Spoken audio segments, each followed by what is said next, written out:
Good evening, everybody. Welcome to York University, the Astronomy and Astrophysics program, written and presented by the students, faculty, alumni, and not to mention the darn good friends of York University.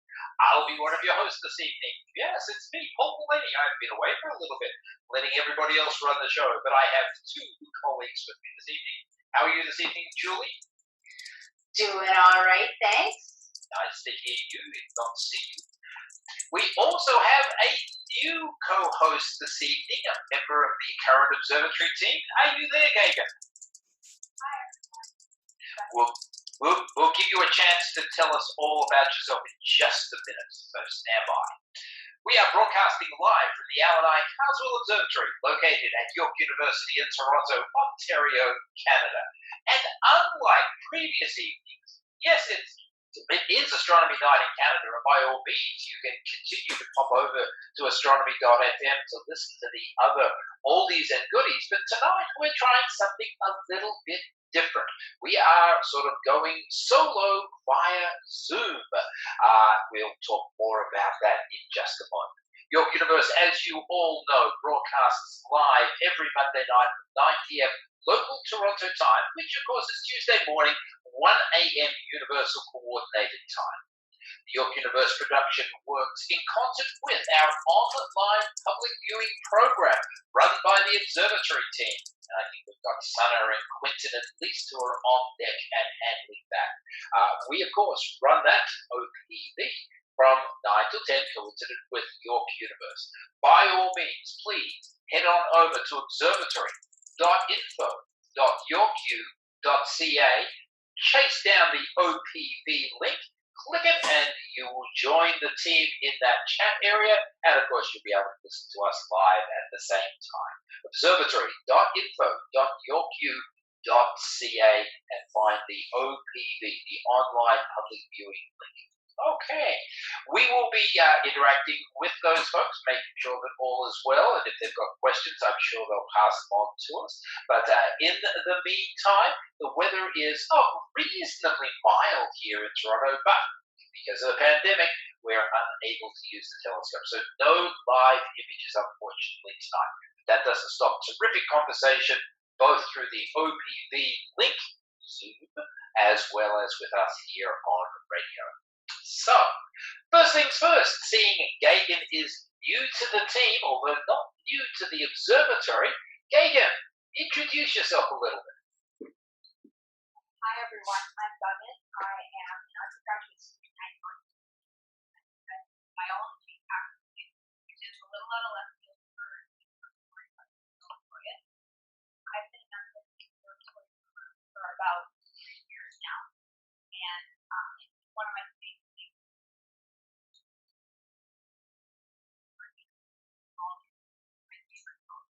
all time. So always a blast. I think we all enjoy being with the telescope, don't we? And we're in a little bit of suffering from withdrawal at the moment. Oh, we hope it. What it is.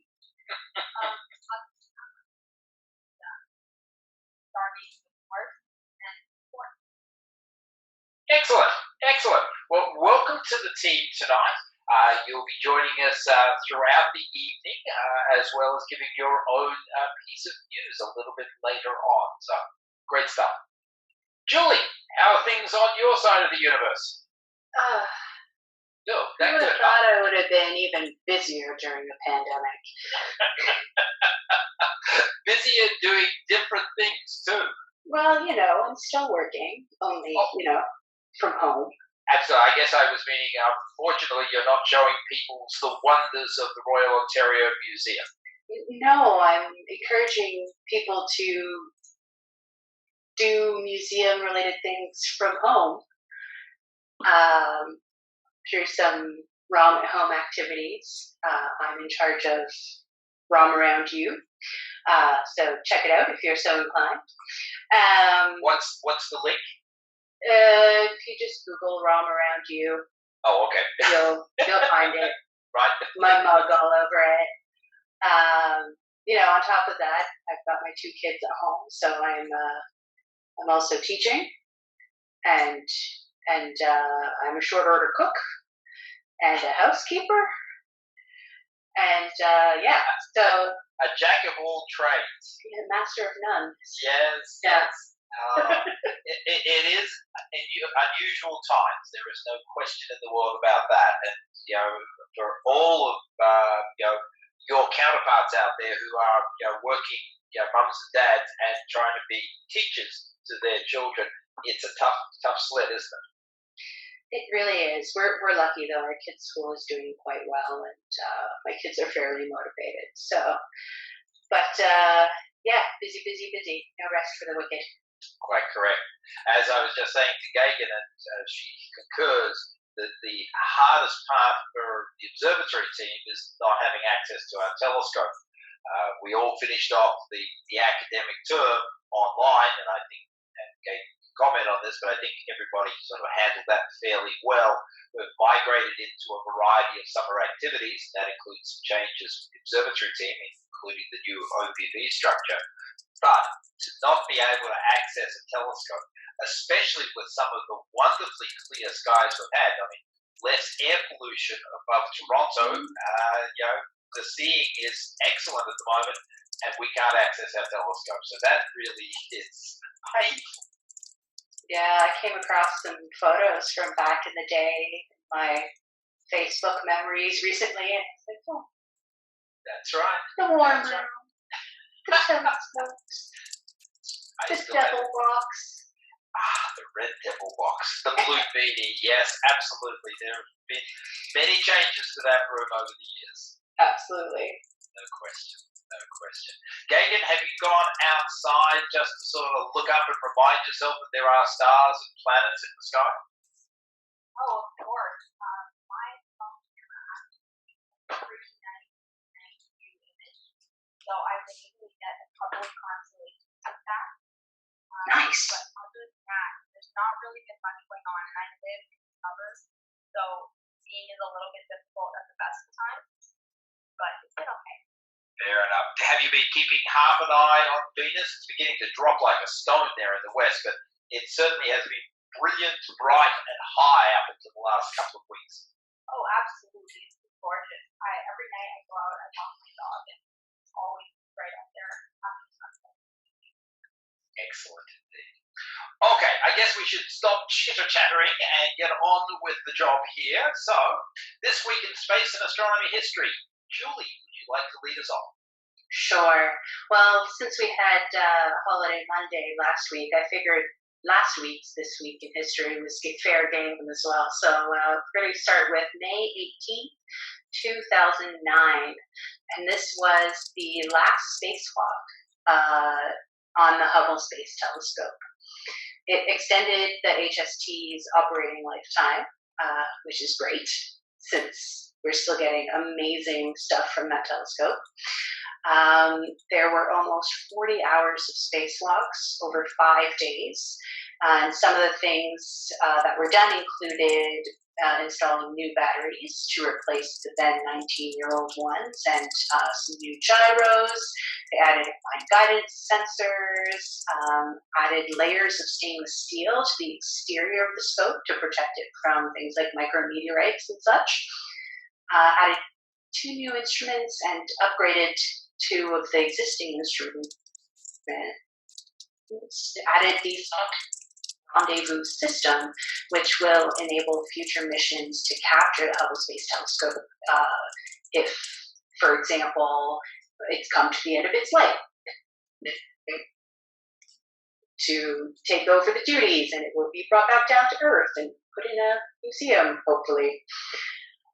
So, yeah, last spacewalk, last upgrades to Hubble. I guess that's 11 years ago. It is indeed 11 years and counting. In fact, it's actually the longest time that Hubble has gone without some sort of refurbishment or some sort of change. There were 5 missions to the telescope between 1990, when it was launched, and one that you've just spoken about, 2009. 5 missions in 19 years. Do the arithmetic, like every 4 to 5 years, the shuttle was going up and tweaking or doing something, and now we've gone 11 years, and it's been frozen in time, shall we say, as far as the equipment is concerned. But it's doing great. It is still thought of as astronomy's discovery machine, 30 years young, and let's hope it carries on for at least another year or two to overlap with the James Webb Telescope. Maybe even longer than that. There's no real fatiguing element that is about to bring Hubble to its knees, which is really a testimony to the equipment that they installed in 2009. Yeah, well, I'm certainly not as healthy as I was back in 1990. So. Now. Let's not go there. This is true. No, it's been a wonderful discovery machine with terrific images, iconic images. If you ask, 10 people in the street, 100 people in the street, almost all of them would answer, yes, I've heard of the Hubble Space Telescope. They probably know just about no other telescope on the planet, but they would know the Hubble Space Telescope. Absolutely. I also don't know why I didn't realize just how large the HST is. As in 2.4 meters? I was in like, not necessarily the mirror size, but the size of the thing, the whole thing. Yeah. Watching, video and simulations of the space shuttle grabbing it and the astronauts working on it, and I was like, oh, it's really big. Yeah, it is, absolutely. And it was even bigger with its original solar panels. When they swapped out the solar panels, I can't remember whether it was the third or the fourth mission, the original solar panels, being less efficient, were much larger. They literally cut them off and attached smaller solar panels. So the telescope's footprint, if I can use that term, was even larger at launch than it is at this point in time. Very impressive device indeed. I still remember vividly the launch from April of 1990. The expectations were so high, and of course initially those expectations were doused because of the spherical aberration of the mirror. Everybody was expecting sub-arc second seeing capability from this $1.5 billion, $1.5 billion telescope. And we only had 1 second seeing because of that spherical aberration, and everybody was sort of almost beside themselves. But that was fixed, of course, 3 years later on the first servicing mission. So anyway, lots of great stories about the Hubble Space Telescope. And as you say, last spacewalk, May 18th, 2009. I'm going to take us back a long way back into history here to 240 BCE, so 240 BCE. So that's sort of well over 2,000 years ago. And on or around this date, because of course the calendar has sort of shuffled a little bit in between time, but nominally speaking, on May 25th, 240 BCE, that was when Comet Halley reached its perihelion. And why do you think that's important? Well, it's actually the first recorded observation of Comet Halley. Now, of course, we all know what comets are, these sort of dirty little snowballs that wander around the sun, streaking in from either the Kuiper belt or beyond the Oort cloud, balls of ice and silicates, and they heat up as they get close to the sun, sport a really long tail, 2 tails actually, an ion tail and a gas tail, and then they sweep back out into the void, getting cold again, and they do this over and over and over again. The notion of periodic comets was not something that people had clued into until the time of Edmund Halley in the late 17th century. He was a pretty good friend of Isaac Newton, and he was sort of literally looking at observations of prominent comets in history and chatting with his good friend Isaac about the possibilities of objects orbiting the sun in divine paths, because of course Newton was bit of the father of mechanics and gravitational influences of objects, bound, all that sort of good stuff. And Halley put 2 and 2 together and concluded that a series of passages of a bright comet could in fact have been the same object repeating its pass through the inner solar system. And he did enough of the groundwork, if you will, of the observations of the comet of 1531, and then, obviously 76 years later, so I guess that's around about 1610 or something like that, and concluded that this was in fact the same comet. And he made a prediction that this particular comet would return in 1759. He made this prediction, if you will, in 1696, and he concluded that yes, if his sleuthing is pairing all of his historical data up with Newton's laws of gravity and so on were correct, that this comet that they had seen several times in recorded history would come back in 1759. As a sad little aside, he didn't live long enough to see the return of his comet. He was spot on. He measured it, he predicted it perfectly, and now, of course, we heard it as Comet Halley. But when you trace back in history, and this is what he did, the earliest recording of his comet was 240 BCE. It was recorded by the Chinese astronomers, by the Babylonian astronomers, by literally anybody who was keeping astronomical records at that time. And there was no shortage of them, of course, the Greeks, the Europeans, but all around the planet, they had been keeping track of these bright celestial objects as they passed by the inner solar system. And of course, there's lots of stories about them causing calamities here on Earth and bringing down empires and all that sort of good stuff. Anyway, the bottom line to all this is that the first perihelion passage of the famed comet Halley was more or less on this day, 240 BCE, so 2,260 odd years ago. The 1986 pass of Comet Halley, that was the last one, wasn't well received here on Earth. It wasn't particularly close to the Earth. It was very low in northern skies, better in Australia, and so on. But it was met by a flotilla of spacecraft.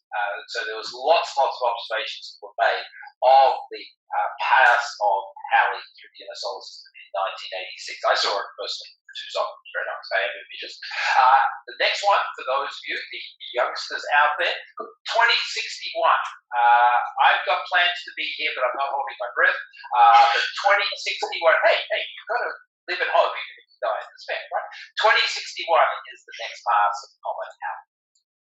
I will be very old, but hopefully around with my faculties so that I can see it, because I missed it in 86. Well, Gavin can take photographs for all of us. If I can just figure out an email into the next era, send them on, right? Yeah, sure. I got those to you. Hold you to it. But of course, comets have been around. They've been bright comets since. I mean, Julie, you remember the comets of the 1990s? Yes, absolutely. Hyakutake and Hale-Bopp. They were really two bright ones. But north in 2000, I think it was about 2006, although it was very low in our skies here. Comet Swan is trying desperately to make it to naked eye visibility. Well, I guess it has made it to naked eye visibility, but it's not looking as if it's going to get much brighter. So, seeing really bright comets is great, but they are so few and far between. That's what makes them so exciting. Absolutely. And you don't even need telescopes for it. You can just be in your backyard and enjoying it. Yep. Okay. Bring us back into the modern era, please, Julie. Sure. We're going to go to May 30th, 1975. And this was when the European Space Agency was formed. So it was the merger of the European Launch Development Organization, or the ELDO, and the European Space Research Organization, the ESRO. There were 10 founding states, which included Belgium, Denmark, France, West Germany, telling you just how far back in time we're going, Italy, the Netherlands, Spain, Sweden, Switzerland, and the United Kingdom. Their first major mission was launched that same year, COS-B space probe that monitored gamma ray emissions in the universe. So it was first worked on by the European Space Research Organization. Today, there are 22 member states. The HQ is in Paris, but there are facilities in the Netherlands, Italy, Germany, England, and Spain. Operations include human spaceflight, mostly through participation in the ISS program, launch and operation of uncrewed exploration missions to other planets and the moon, Earth observation, science and telecommunication, designing launch vehicles, and maintaining the major spaceport, the Guiana Space Center in French Guiana. And an interesting side note, I didn't know this. I learned it yesterday when I looked this up. Since the 1st of January 1979, Canada has had special status of a cooperating state with ESA. And by virtue of that accord, the CSA takes part in ESA's deliberative bodies in decision-making and also ESA's programs and activities. Canadian firms can bid and receive contracts on work on the programs. And we, throw quite a few million euros in that direction annually. I did know that Canada was a part of the European Space Agency. And I think it's actually really, really good for Canadian science to have a close relationship with both ESA and NASA. I don't view it personally as a rivalry, but rather as a terrific opportunity to advance both organizations with Canadian know-how. So I have no idea of the politics of how the European Space Agency even considers Canada to be special status. It's not exactly close, but I'm glad they do. I'm sure they gladly take let's see, in 2017 it was a 30 million Canadian dollar contribution. That could well be it. That it could be as simple as financing. But as I said, it's a great opportunity for Canadian space science to be a part of a very vibrant organization. I mean, ESA has done some terrific things. NASA often gains the limelight. But when you think back to the various activities the European Space Agency has undertaken, Rosetta perhaps being the most famous, not the only, but perhaps the most famous of late. They're about to launch their own rover to Mars. They've got Mars Express and Venus Express, orbiting around prospective planets, Mars and Venus. There's just no end to the activities these guys have engaged in. And of course, a significant member of the International Space Station. Yeah, absolutely. And it was good 10 years between the formation of ESA, or the joining Canada as a cooperating state in ESA and the formation of the Canadian Space Agency. So it was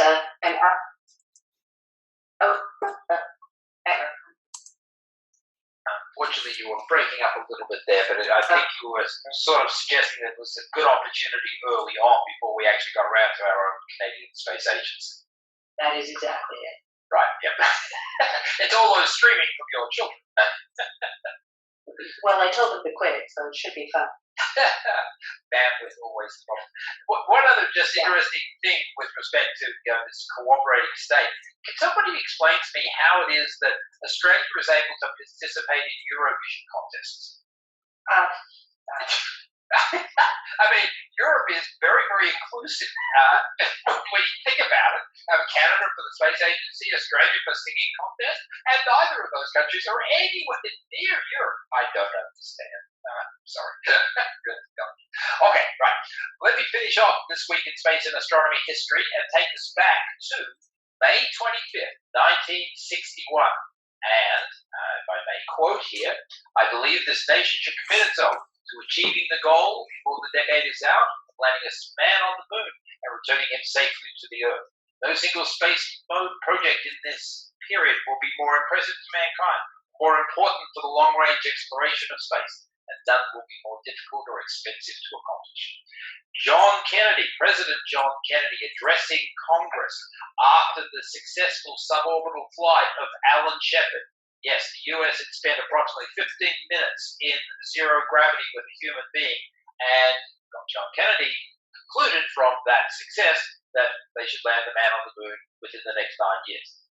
Very bold, steeped in politics, but it doesn't change the fact that it was a very bold assertion.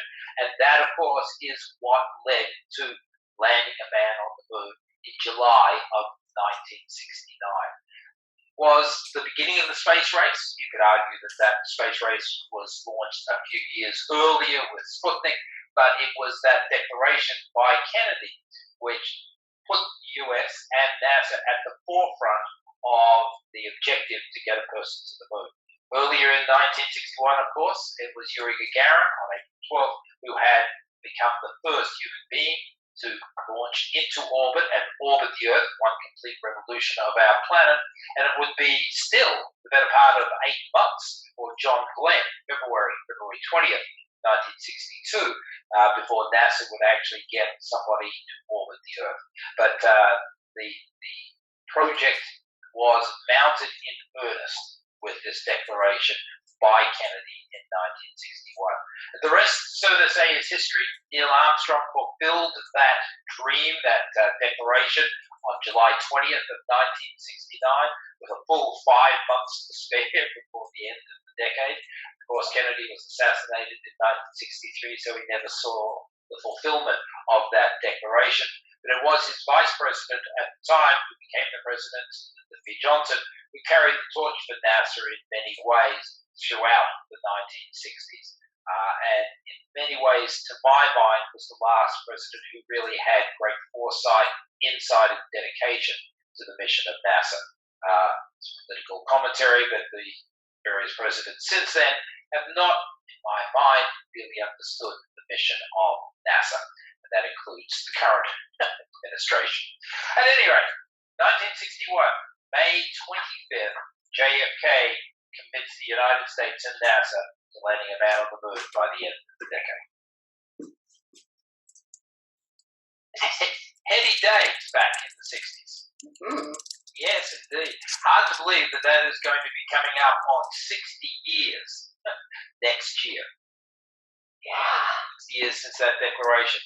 And of course, with luck, we will see humans back on the moon within the next 4 years.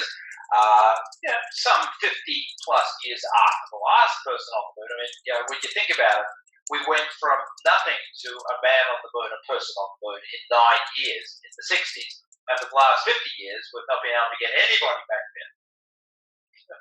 Yeah, what does that say? I'm not sure. It's really sad. Okay, what can I say? Folks, you're listening to York Universe, the weekly broadcast of astronomy and astrophysics out of the Alan I. Carswell Observatory. You're listening to Julie, Gagan, and myself, Paul, wax eloquently about history. By all means, point your favorite web browser to observatory.info.yorku.ca. Click on the OPV link, and that'll bring you across to a Zoom room where you can chat with members of the observatory team, have a look at some of the observatory's images. No, they're not live images, they are captured images from the past, and of course, listen to us. Well, that sort of brings me to our next little point. So stand by, Elena. This is your intro. We're going to be changing our format a little bit on our Monday and Wednesday nights. Pandemics notwithstanding, we are rearranging a little bit of the way we are transmitting our online public viewing. And because we can't use our telescopes and show people those Galileo moments on Wednesday evenings, we're going to be generating something new that we're affectionately referring to Teletube Wednesdays. And to talk a little bit about this new innovation that the observatory team is embarking upon, let me introduce my colleague from York, Elena. Hi. Are you there, Elena? I am. Thank you very much for the wonderful introduction. Yes, I have 2 new modes of operation. One of them is running right now as we are speaking. This is, of course, our Monday night OPV, which has migrated over to Zoom. We are still working out a few of the technical details, but it seems to be working fairly well. We can run and chat with people just like regular, and we show them images of what's in the sky. Currently we're using a lot of archival data, but it does run in the same way. The main difference is there is a new link every Monday, so make sure to go to the website and click on the most recent link for every Monday's OPV. And tonight we are running York Universe radio show directly on the OPV audio as well. So a little bit of multitasking. This will carry on over into Wednesdays. Hang on, Elaine, just before we go to Wednesdays, we should just clarify a little bit about astronomy.fm. It's, of course, Memorial Day down there in the States, so happy Memorial Day to all of our listeners south of the Canadian border in the United States. And as a consequence, they're taking a well-earned evening off. So you can listen to an archival version of York Universe, which is in syndication, but because of the new Zoom capability that Elena has just described, we figured we would continue the tradition of Monday night York Universe, but through Zoom. Next week, we will be back with AFM. All of that, though, is going to be transparent to anybody who just goes to our website and clicks on the OPV link, because you don't have to worry about the links. We do. Exactly, and as long as you click on the link from the website for OPV, you'll always get to the right spot for that day. Fortunately, on Wednesdays, it's going to be a different sort of broadcast. We're actually going to migrate our tours over to online YouTube tours, which is our York Observatory, I should say, YouTube channel, which we are colloquially calling Teletube. And this will broadcast live on Wednesdays from 7:30 to about 8, and then a chat period from 8 to 8:30. So roughly 7:30 to 8:30, our students will be online live on the streaming channel for York Observatory YouTube. And that link has also been updated on our website, and you can go there every Wednesday and tune in at 7:30 to watch the live broadcast. And because it's on the YouTube channel, you can also catch the recording if you happen to miss it. So that will always be on the York Observatory /live YouTube feed. And very exciting times. Can't wait to see what happens on Wednesday. Yeah, so I mean, the bottom line to this is that we're trying to adapt, give everybody their fill of astronomy from the comfort of their own home. Once the pandemic has eased and we're able to open up our 1-meter telescope, we will, on Wednesday nights, certainly be returning to our in-person public viewing, our Galileo moments, but we don't know when that's going to be. So in the meantime, we want to be able to share the wonders of astronomy with everybody, and that is why the YouTube activity on Wednesdays is going to be mounted, complementing, if you will, our OPV, our online public viewing, on Monday. So as you said, Elena, all very exciting. Students are working very hard to give some terrific content. Yes, absolutely. And just as a note, once we are able to go back up to the telescope, we will be able to show a lot more live images from the telescope, which we're all looking forward to. We certainly are indeed. Excellent. Well, thank you very much for giving us that update. And for everybody, stay tuned to the observatory.info.yorku.ca website, because that's where we will keep everything up to date and tell everybody about what is coming up, what is new in the near future. Okie dokie. Other things that are happening outside of the York Universe realm. This Wednesday is going to mark the launch of Demo 2, SpaceX's Demo 2 mission, which of course is their crewed Dragon spacecraft. 2 US astronauts will fly from Cape Kennedy, the Cape Canaveral Space Complex, up to the International Space Station for a stay of anywhere from a few weeks to a few months. Yeah, believe it or not, they actually haven't pinned down how long the crew is actually going to be staying aboard the ISS. It depends very much on the performance of the crewed Dragon spacecraft, but they are hoping that it'll be months, not days. And then, of course, once they do return later this year, that will set the stage, we hope, for a full-blown crew deployment, 4 persons later in the year aboard another crewed Dragon space vehicle.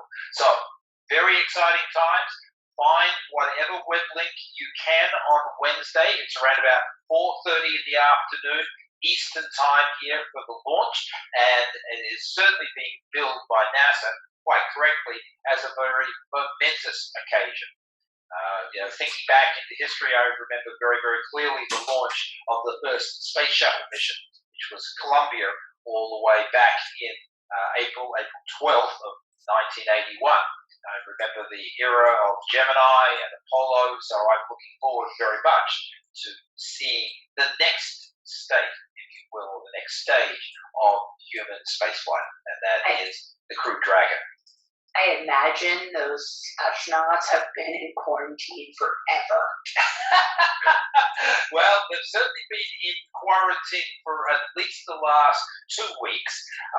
They did land at the Kennedy Space Flight Center about a week ago, and they did actually give an interview on the tarmac, but there was nobody anywhere near them, as you can well imagine, and they've been in isolation ever since. So, yep. You're quite right. What have we got here? Hurley and Bennington. I forgot the first crew name, the other crew member's name, but the two of them were looking good. Oh, and interestingly enough, Hurley was aboard the last space shuttle mission, Atlantis, that touched down in July of 2011. So he's sort of bookending the end of one era and the beginning of a new era. So I think that's an interesting touch, shall we say. So this Wednesday, make sure that you've finished your day's work, Julie, by 4:30 that afternoon. I usually am. Hold that thought. Great, kids, sit them in front of the monitor. The other thing that I wanted to pass on, just as a quick little reminder, this week the Canadian Astronomical Society is hosting its annual general meeting. This is the professional astronomy group, in contrast to the Royal Astronomical Society of Canada, which is the amateur astronomy group. CASCA is running for the very first time online. They meet every year, of course. Normally it's an in-person conference. Well, not surprisingly, this year that is not the case, but it is going to be online. It is online. It started today with our graduate student workshop. York University was going to be the original in-person host, but when we could no longer do that, the local organising committee teamed up with other members of CASCA to produce the online event. And so York is backstopping many of those online activities. So it's an exciting time. It just shows you that lots of things are changing around us, including the way we do conferences. So CASCA online, who would have thought? But it's going to be the way of the future, I would suggest. Okie dokie. Julie, have we got a little bit of news that we want to share? Sure, why not? Go for it. All right. So, some great observations leading to an answer to a key question about novae were taken by chance. There were a trio of satellites, including NASA's Fermi and New Star satellites and Canada's Bright Toronto satellite, that observed nova V906 Carinae in the spring and summer of 2018. A nova is a sudden, short-lived brightening of a white dwarf that has a companion star. That white dwarf collects material from its companion.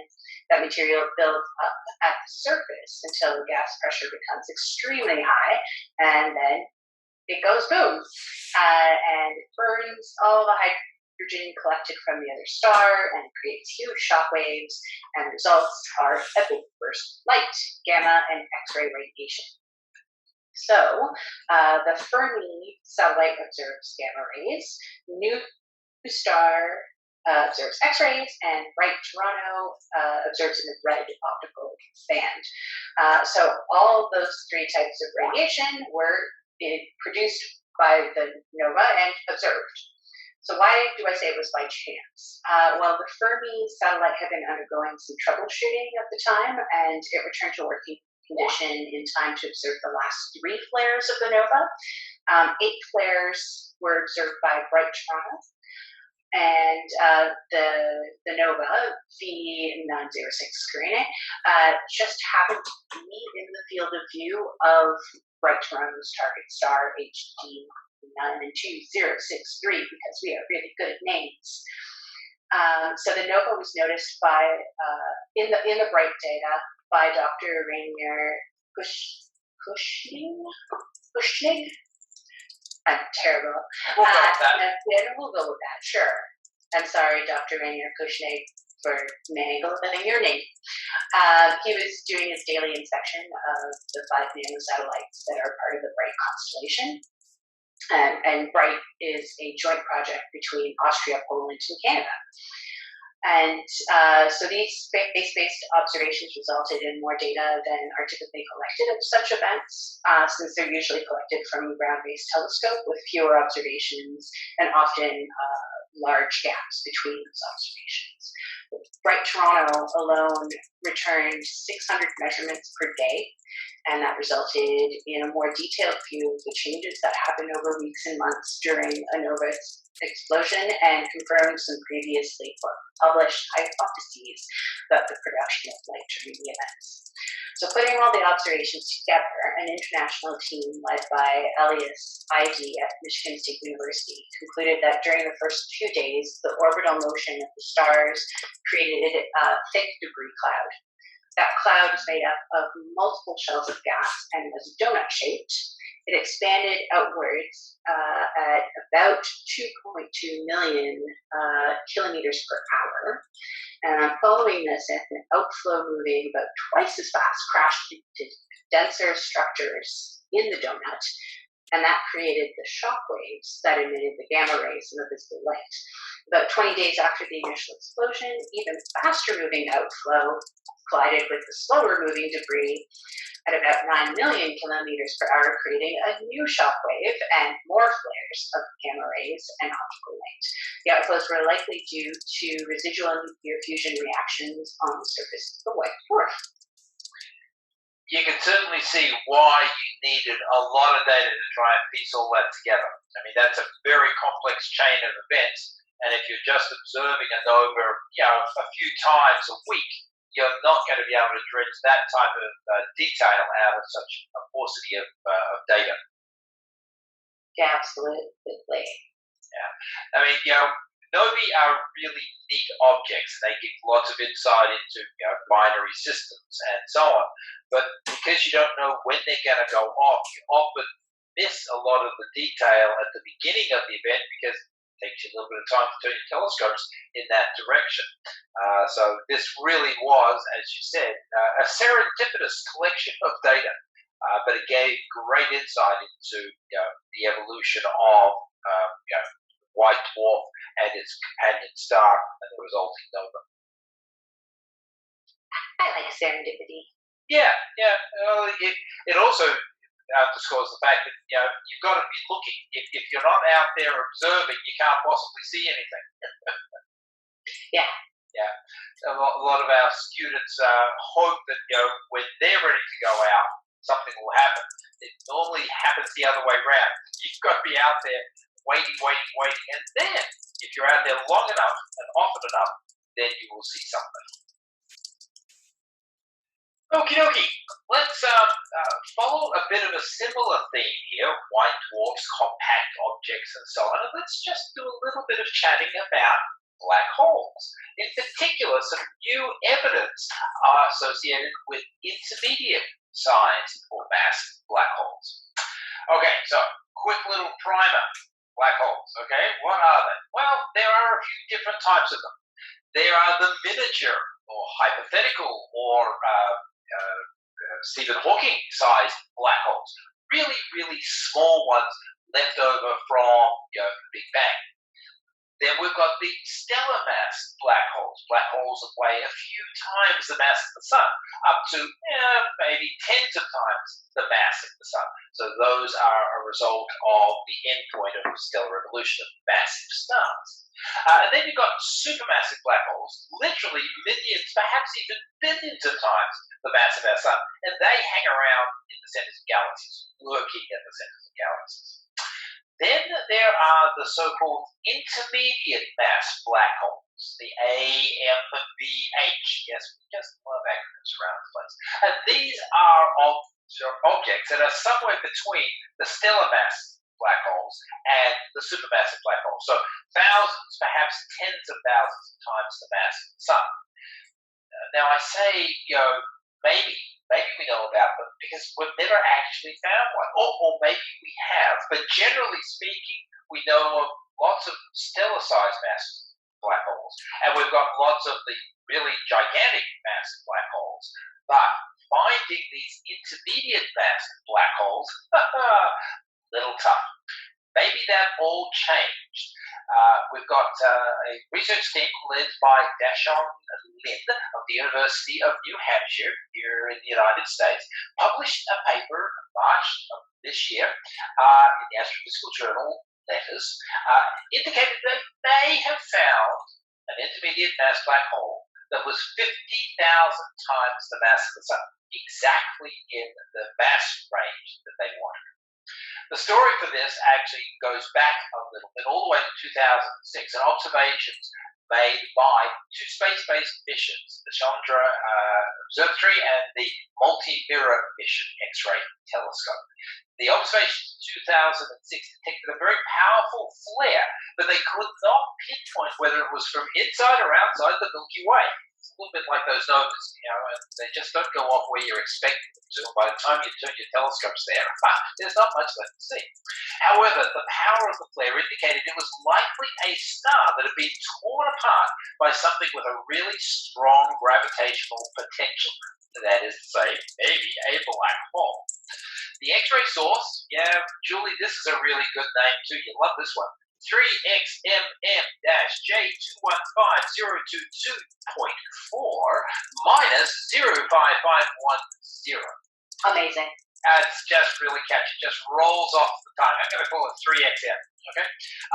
It was not located in the galaxy's center where supermassive black holes do live, so there was some hope that it could have in fact been this elusive intermediate-sized black hole. But scientists, that's me, that's us guys, needed to rule out neutron stars cooling off or other options that could have caused this particular X-ray source. So the hunt was on. Okay, fast forward to 2018. Follow-up observations with HST, remember that telescope? We talked about it a little earlier, as well as the X-ray telescope. Hubble confirmed the object to be outside of our galaxy in a dense globular cluster at the edge of a distant galaxy, a location where many people had believed prime real estate area for finding intermediate black holes. Globular clusters, you remember, are tens of thousands of stars in a really compact region. Lots of mass, read that to me. So, if we have in fact found this, okay, then maybe they're a little bit smaller and likely not as often as active as we would have thought. The smaller gravitational pull draws in stars and gas, that's the food for the black hole, into these big accretion disks, so that certainly does help us find them. This is not the first candidate, okay? We've had sort of false starts looking for these objects in the past, but as I said, they're pretty hard to find. Tracking down X-ray luminosities gives us a handle on the mass of the black hole, or the object which is spewing out the X-rays, the spectral shape, that is to say the energy that is coming out across the electromagnetic spectrum of objects. When they're accretion disks, then they have a particular signature. So again, it gives us some insight into how massive the object might be. Bottom line to it though, confirmation of the mass of these objects is really tough. There's no well-established way in the literature yet to weigh a black hole, unless it's in binary association. Then you've really got a good opportunity. In binary association, you can pin it down, Kepler's third law and so on. But if you don't have a binary association, as I said, you've got to resort to other activities, other measurements like X-ray luminosity and the spectral shape. The hyperluminous off-nuclear X-ray sources are good candidates. That's quite a mouthful. Again, we're trying to find these intermediate-sized black holes. But even if you're finding these really hyperluminous sources, you've still got to go through and eliminate all the possible background sources that could be masquerading and therefore giving you a hard time. At any rate, the spectrum, generally speaking, is purely thermal, indicating accretion. That also gives us a better handle on the possibility of the mass that is allowing the accretion disk to form. The outstanding questions for these intermediate black holes include, does a supermassive black hole grow from these intermediate mass black holes? How do the intermediate black holes themselves form? Are dense star clusters, remember, like globular clusters, their favorite homes? We just don't know is the bottom line to it. But we have got a handle on possibly one really good candidate, this 3XM object, but the hunt continues for these intermediate mass black holes. Remember all that good stuff at your astronomy courses about black holes, Julie? Most of that has been rewritten. I remember all of it. Not fondly, she says. No, black holes are fascinating. Everyone wants to know about black holes. Yes, but they are such difficult objects to purely understand.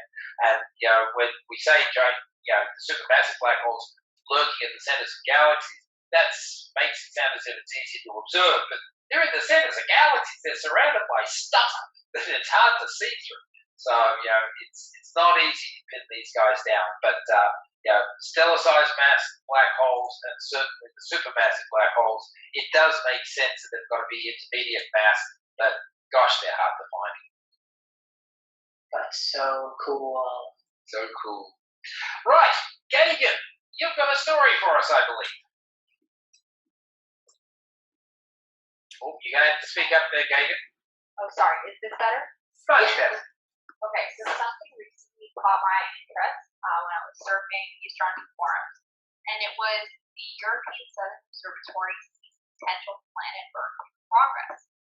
So, reading the story, it was ABREG is a star in the constellation in Norwegia that is well known for its expansive protoplanetary disk, a dense disk of gas and dust that surrounds the star, and it has the potential to yield planetary.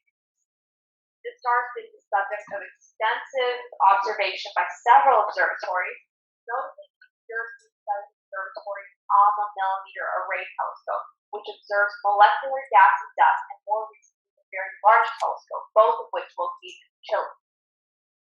Potential protoplanet formation in the disk has already been identified using data gathered by ALMA, but in a recent study using SPHERE, which is the adaptive optics system at the VLT used to study exoplanets, astronomers identified other spiral formations in the protoplanetary disk, indicating a new site of potential baby planet formation.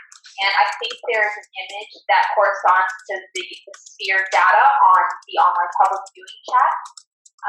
So what they found were small spiral twisting formations in these protoplanetary disks, which are indications of the planet picking up gas and dust in a wave-like pattern.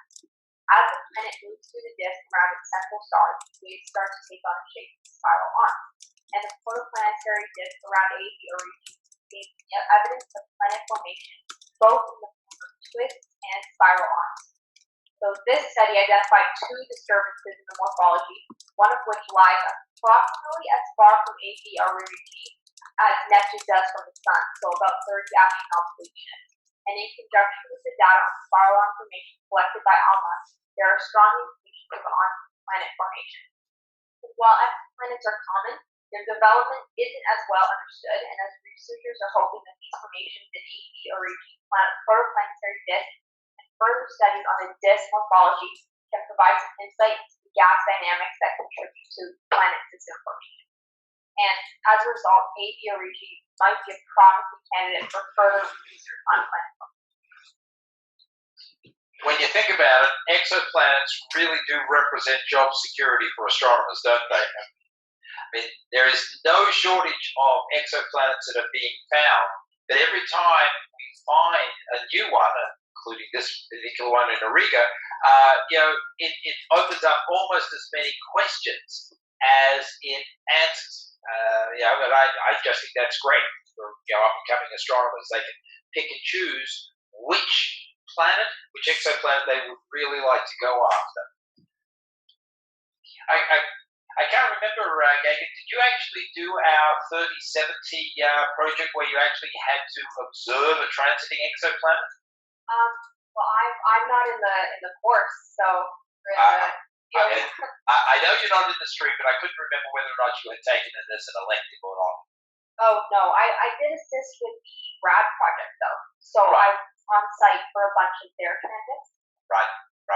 And the reason I mention that is that, personally, the first time I actually observed the transit, it was really, really neat. I mean, even though you can't see the planet directly, the signature that you get out from the light curve says to you in no uncertain terms, you're looking at a planet that was potentially comparable in size to the Earth, that is tens, hundreds of light years away, and there it is, it's sitting on your screen. Yeah, it's a signature of light, but it represents the reality of a planet in a distant star system. I personally think that's really neat. I think the students who make those observations similarly think it's a neat observation. So I was just curious whether or not you had actually sort of had that feeling. I could definitely imagine. Yeah, it's very neat indeed. Very neat indeed. So we've got lots and lots of exoplanets wandering around the night sky at the moment. Literally billions and probably billions and billions, of which we've found thousands and thousands. Julie, do you want to finish us off? You've got just enough time to tell us a little bit about Haumea. All right. So many, if not most of our listeners will remember the discovery of a strange elongated object back in 2017. So one of being named Oumuamua, which is Hawaiian for a messenger from afar arriving first. So this object is the first object discovered in our solar system that has come from somewhere else. It's got this strange cigar-like shape, and that and the fact that it was a rocky body didn't really match up with what astronomers had expected an interstellar object to be like. They'd expected something more comet-like, and so that left many people scratching their heads.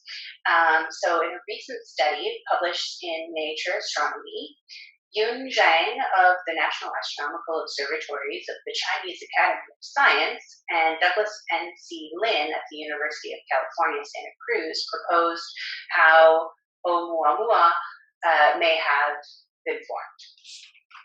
So they did computer simulations, and they found that the progenitor, which could have been a long-period comet, a degree disk, or even a super Earth, passing close to its parent star, would have been subject to huge tidal forces, and that would explain both the shape and the quote-unquote dryness of Oumuamua. The tidal forces would have broken apart the object, and heating would have melted the fragments, and they would have spread out and later cooled into the elongated shape. And heat and diffusion during the tidal processes would have consumed large volatiles, explaining the color of Oumuamua and its lack of visible coma. Observations of Oumuamua showed no cometary activity, and only water ice is a possible outgassing source to account for its non-gravitational motion. So if Oumuamua was produced and ejected by the scenario that Zhang and Lin have proposed, plenty of residual water ice would be activated during its passage through our solar system, and the resulting outgassing would cause the accelerations that matched its comet-like trajectory. It certainly was enigmatic. The biggest challenge we've got to all of these theories about the behavior and the origin is that we're never going to be able to observe it again. It's on its way out. It was on its way out by the time we actually got around to it.